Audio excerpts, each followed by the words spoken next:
Let's turn to Ukraine now. Their military campaign has largely stalled. They're losing cities, losing soldiers, and losing morale. One reason for that is money. The US was supposed to give $60 billion to Ukraine, but that aid is pending. It hasn't been approved by the US Congress. So the European Union is debating a new idea, and a rather controversial one. Listen to the EU chief. It is time to start a conversation about using the windfall profits of frozen Russian assets to jointly purchase military equipment for Ukraine. There could be no stronger symbol and no greater use for that money than to make Ukraine and all of Europe a safer place to live. Here's what that means. Most central banks and sovereign funds have assets abroad. They invest in foreign currencies or government bonds or simply bank deposits. And Russia was no different. Their central bank, the Russian central bank, had assets across the world, in the US, in Europe, in Canada, in Japan, even in Australia and Singapore. The biggest chunk was parked in Western nations. And how much money are we talking about? Around $324 billion, which is 16% of their GDP, $324 billion. When the war broke out, the West decided to freeze this Russian money. So Moscow could not access it anymore, $324 billion. And the message was quite simple. Stop the war and you will get your money back. It hasn't worked though. Even without this frozen money, Russia has the upper hand. So the new proposal is this.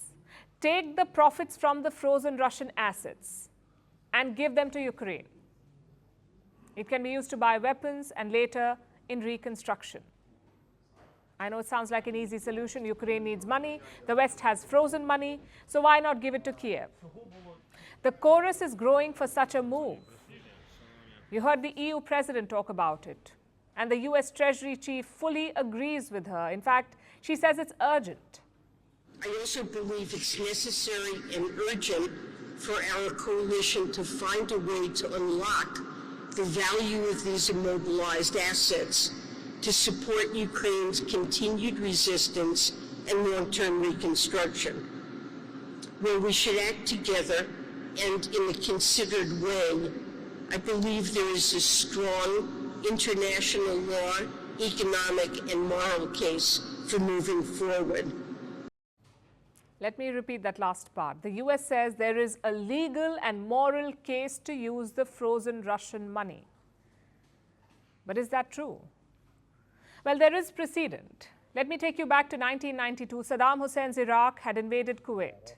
In response, the United Nations Security Council took a drastic step. It asked all UN members to freeze Iraqi assets. And this money was then used to compensate victims of the Iraqi invasion. In 2003, it happened again. The US froze all Iraqi assets in their country. That was some $1.7 billion. Iraqi money in America, it was frozen. So countries have done it before. But the circumstances were different. In 1992, it wasn't a unilateral decision. It was agreed by the United Nations Security Council, so the decision had legitimacy. In 2003, the US was at war with Iraq, so the assets belonged to an enemy country. But Russia's case is very different. A, the UNSC has not frozen Russian assets, and B, only Ukraine is at war with Russia. The US and Europe are not, which is why Brussels is delaying the decision. It's a complete gray area, legally, politically, and morally. Let's look at all these three aspects, in fact. If the West uses the frozen Russian money, Russia will challenge it legally. It could take years to settle those cases, not to mention it will spook investors. Imagine you're running a central bank or sovereign fund, maybe in West Asia or Africa. You see Brussels freeze and take away Russian assets. What's your reaction? Mostly fear. If it's Russia today, it could be you tomorrow. And that fear could keep investors away. It will shake confidence in Europe. The second problem is the politics. Not every European country wants to use Russian money.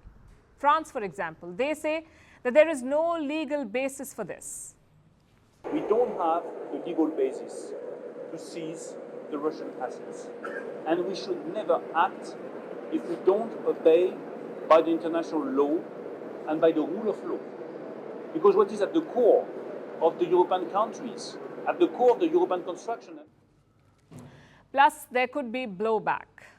If the West seizes Russian assets, Russia will respond in kind. It can seize the Russian businesses of Western firms. A tit-for-tat move. And finally, there is the moral question. This frozen money does not belong to Vladimir Putin. It's not his personal wealth. It belongs to the people of Russia.